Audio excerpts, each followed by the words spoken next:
Well, I've been doing another batch of starter motors and came across a starter motor that I knew of, that variation, but hadn't actually seen one in the wild, as it were. So up at the top here we've got the older style shoe, which are a zinc alloy, quite a high percentage of zinc, I think, judging by the weight, which is surprisingly heavy when if you think it was aluminium. On the right is a set of the later steel shoes, which have got this reinforcing plate on, and they're made up by laminating plates together.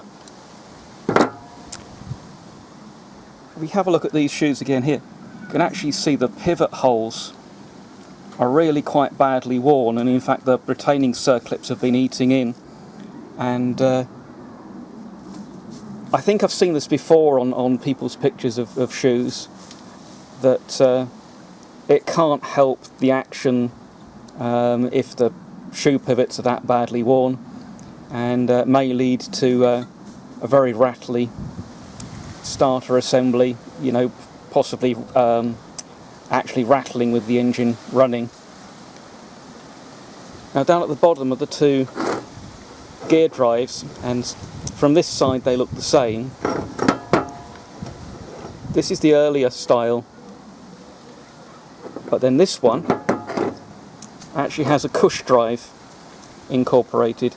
The gear on these is steel and is separate from the hub, and has these I think they're probably polyurethane buffer blocks, and a whole lot gets clamped by this rear plate.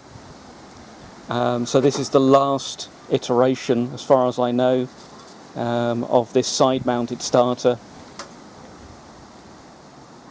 Now going on to the side casings, this one at the front here, if I can get the shadows out of the way, has two mounting bosses for the motor, and a third boss which is for a little sort of snail cam arrangement that's kind of for tensioning the chain on the starter motor, but it doesn't really work all that well, and I originally thought it was maybe just to stop the starter motor